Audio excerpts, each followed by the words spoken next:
tenemos parte de su agenda esta mañana. Me gustaría, primero que todo, su análisis.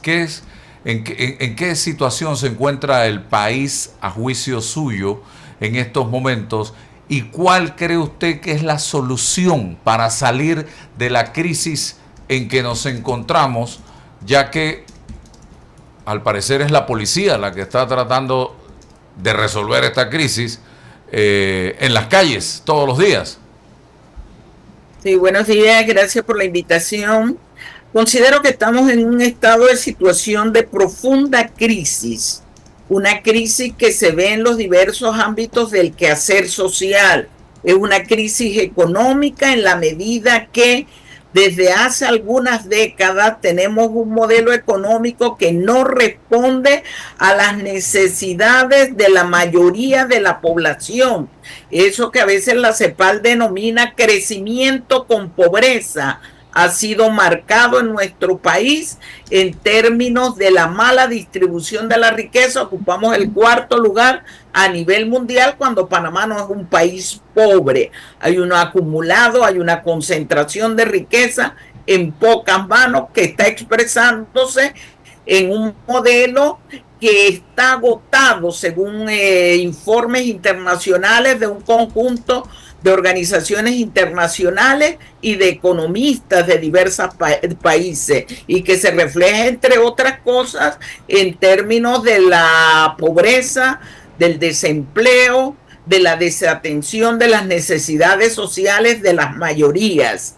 Hay una crisis profunda en términos de lo que algunos han denominado Estado democrático. Eso no es lo que está prevaleciendo en nuestro país. Hay una institucionalidad que abarca al Ejecutivo, al Legislativo y al Judicial en profunda crisis, en la medida que incluso en estos momentos tenemos un gobierno que quiere actuar por encima de la constitución política de este país, por encima de las leyes, y eso es preocupante en la medida que nos tenemos que plantear en qué tipo de estado nos encontramos.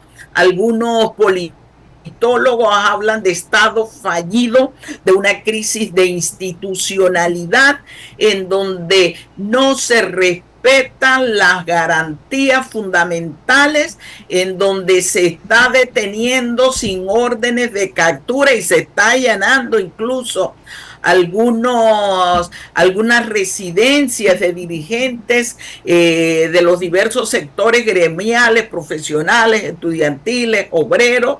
La forma en que se está conduciendo a los manifestantes por parte de la Policía Nacional, que transgrede el debido proceso. La Policía Nacional tiene que entender que ellos no son autoridad, y yo creo que está actuando desde hace algún tiempo por encima de lo que mandata la ley. No es posible que en este país se cuarte el derecho a la libertad de expresión, a la manifestación, el derecho a la protesta, que está consagrada por acuerdos y pactos internacionales de los cuales Panamá es signataria. Estamos en un momento difícil en términos de temas neurálgicos, que el movimiento social panameño lo ha catalogado en el problema de la venta a la patria, donde hay un memorándum que está firmado incluso por personas que no le competen. Los panameños desconocen la profundidad del alcance, pero además establece una serie de criterios que están por encima de nuestras normativas. Está el problema de la ley 462 de la Seguridad Social, que evidenció un gobierno que no está dispuesto a debatir ideas, a confrontar propuestas técnicas, y lo que hizo fue imponer la ley 462 con el conjunto de 48 diputados que actuaron por encima del mandato de sus electores. Estamos viviendo todo el tema minero un tema que ya la población en el 2023 manifestó con claridad. No queremos minería a cielo abierto, nos oponemos a esta minería metálica. Un fallo de la Corte que decretó 25 artículos de inconstitucionalidad y que sin embargo el gobierno ha estado girando en torno a abrir la minería. Y tenemos un problema también en las comunidades del Río Indio, que comienzan a ser sometidas a un proceso para lo que es el traslado de sus comunidades donde han residido históricamente, donde tiene su producción, que es el caso de Río Indio. Súmele a eso el desempleo, el alto costo de la vida, el problema de las condiciones de las escuelas, porque aquí hay una ministra que dice estar preocupada por la educación, pero no la vemos manifestarse cuando hay varios colegios de este país donde los niños están dando clases en centros comerciales que no reúnen las garantías ni las condiciones fundamentales. Más del 50% de la infraestructura escolar está deteriorada, pero no hay una respuesta por parte del MEDUCA frente a esos hechos. Estamos viviendo un tema de la seguridad social y las condiciones del acceso a la salud que son deplorables, que la ley 462 no toca los temas fundamentales del programa de enfermedad y maternidad, y que por el contrario lo que hace es garantizar tercerización de los servicios de salud, de las prestaciones de salud que debe brindar la Caja del Seguro Social, y que además pauperiza las pensiones y coloca en indefensión a la juventud, a las mujeres, a esa población que hoy se encuentra en inestabilidad laboral. 50%, más del 50% de los trabajadores está en el sector informal. Estamos en una economía donde aquí se dice estar preocupado por el micro y pequeño productor. Sin embargo, han sido estos sectores los más perseguidos durante este gobierno, tanto por autoridades centrales como municipales, donde hay una política que no está dirigida al fomento de la micro y pequeña empresa, sino que garantiza los intereses del gran capital, los intereses de eso que el señor presidente denominó la columna vertebral de la economía, el sector financiero, el sector bancario. Estamos en una profunda crisis del problema de acceso al agua potable. Comunidades incluso en áreas urbanas en donde no tienen acceso al agua las 24 horas del día, los 7 días a la semana. Un sector productivo que clama porque haya una política que garantice el estímulo, el desarrollo de los sectores productivos, y que no lo vemos a través de las políticas económicas que se están configurando. Es decir, hay un sector siendo afectado, y este sector se considera son precisamente los sectores que la política económica debería alcanzar en términos de beneficiarlos, de protegerlos. Estamos en un estado de crisis, y ese estado de crisis se profundiza por una política represiva por parte del actual gobierno. El ingeniero Blandón tiene pregunta, y yo quería, cuando le responda la pregunta al ingeniero Blandón, que también me resuma su opinión sobre el hecho de que el presidente solo se ha reunido con los gremios empresariales. Ingeniero Blandón. Buenos días, profesora, un placer tenerla con nosotros en la mañana de hoy. Gracias, dígame. Mire, profesora, si usted tiene a mano, nos podría brindar a toda nuestra audiencia los niveles de desempleo para el año 25, en el primer trimestre, los números que tengan más actualizados, el porcentaje de trabajadores informales que hay, y cuál estima usted es la tasa de crecimiento de la economía panameña en el 2025. En este país se ha crecido a 1 y 2 dígitos. No hemos resuelto ni el problema de la pobreza, porque es concentrado el crecimiento queda en pocas manos ni hemos resuelto el problema del desempleo. En el caso particular de Panamá, cuando estamos hablando de desempleo, y por aquí tengo las cifras y las voy a buscar para no estar en lo que es las cifras oficiales, que tengo que advertir, como economista las consideramos subestimadas en la medida que se quiere esconder realidades. Se habla de una tasa de 7.5%, nosotros somos del criterio que hoy el desempleo alcanza los 2 dígitos, producto precisamente de una política de no generación de empleos. Los propios economistas del sector privado dicen que desde el 2012 el sector empresarial no está generando nuevas plazas de empleo. ¿A qué se debe? Precisamente a que los sectores que están siendo beneficiados son los sectores que no generan empleo o que generan poco nivel de empleo. Y eso es uno de los efectos que está teniendo cuando hoy decimos que hay una población que se encuentra desempleado y que fundamentalmente afecta a la juventud. Sí, tiene como un problema con el audio ahí. Sí, se le oye mal. Profesora, continúe, por favor. Decíamos que la tasa de desempleo son altas en la medida que no se está generando una promoción de los sectores productivos, que son los que fundamentalmente generan empleo en nuestro país. Profesora, la última cifra que yo tengo de oficial de la Contraloría General de la Dirección de Estadística es de que el desempleo está en 10,7 a octubre del 24. En 10,7. Nosotros creemos que está más alto y por eso decíamos que hoy la tasa de desempleo está en 2 dígitos. Efectivamente, y supera el 10% de la población. Si a ese porcentaje le agregamos informalidad laboral, estamos hablando de un país que en términos de lo que es generación de empleo está en condiciones precarias. ¿Cómo resolver el problema del desempleo? Y aquí yo quiero resaltar. Está yendo. Sí. Cada vez que hay manifestación social producto de una política económica, lo que se nos dice es que es producto de ese accionar del movimiento social y no es cierto. Desde el 2012 aquí no se están generando nuevas fuentes de empleo.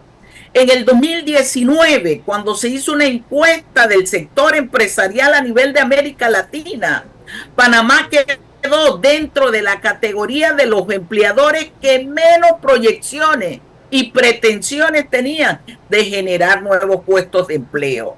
Nosotros hemos señalado que para resolver parte de este problema es necesario estimular, fomentar los sectores productivos. Hemos señalado que hay que fomentar de verdad y no utilizarlos como lo hace la micro y la pequeña empresa, que hay que garantizarles sus condiciones, que hay que establecerle tasas impositivas que los beneficie, que los fomente, que los proyecte, y no como se hace en este país, que la tasa impositiva favorece al gran capital, el mismo que va de impuestos. Entonces, queremos generar empleo, apostemos al sector productivo, a la agroindustria, al sector agropecuario, a los sectores de la biodiversidad, a los sectores tecnológicos, pero eso no es lo que se hace en este país. Entonces, la responsabilidad es de una política económica que está dirigida a comprar barato afuera y vender caro adentro, lo que han llamado ese modelo rentista, transitista, y que hoy le quieren colocar además el apellido de minero.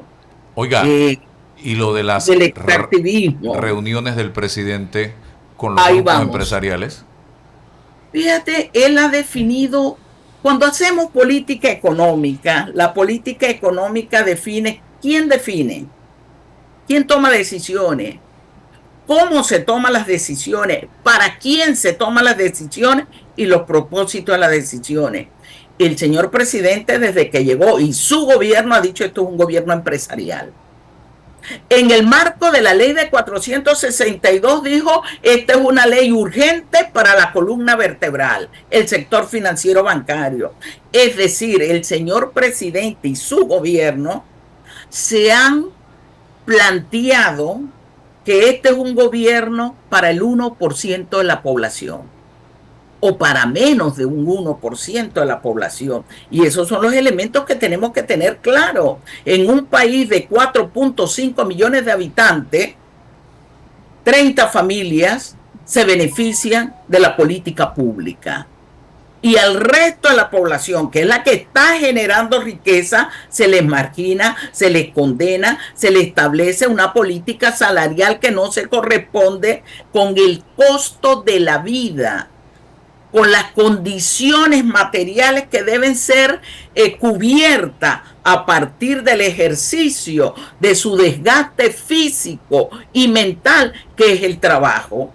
Entonces estamos frente a un gobierno que no le interesa con la población panameña, y eso es lo que hace que diversos sectores estén en las calles.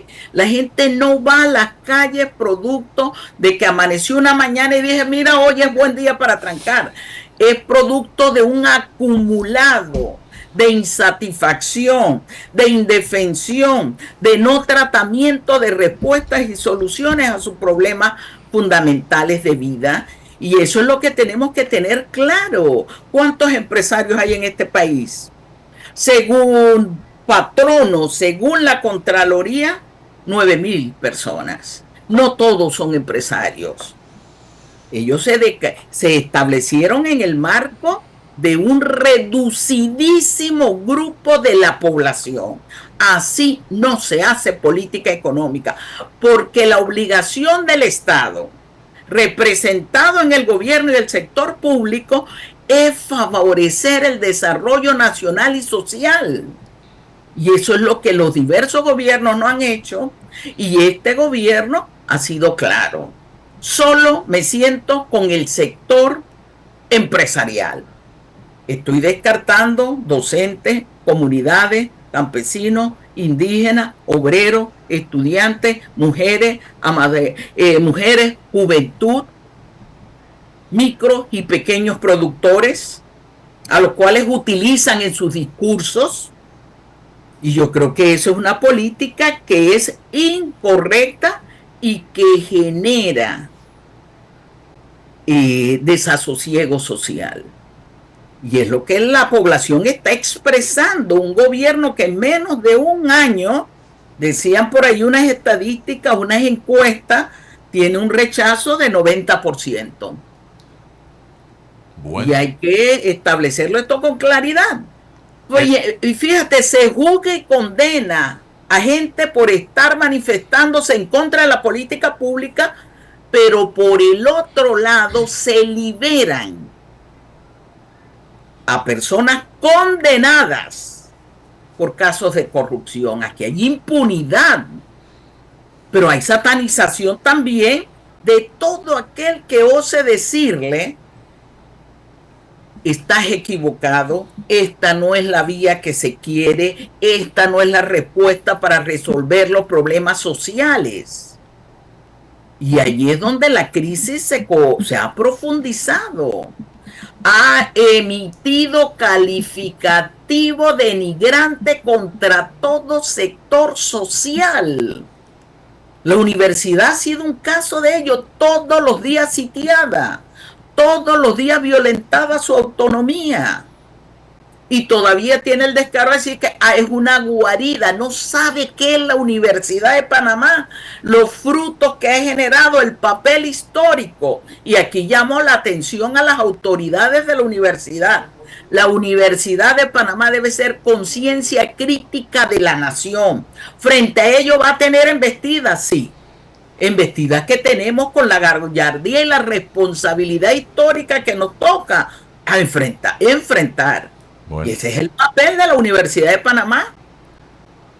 Bueno, profesora, le agradezco y espero que podamos seguir a través de este medio conversando sobre este tema porque la situación sigue compleja y no vislumbro que tenga una solución si no nos sentamos como panameños a dialogar. Creo que ese es el único camino que tenemos en este momento. Gracias, profesora, que tenga excelente día. Si me permite un minuto, yo sí quiero condenar la violación a los derechos humanos.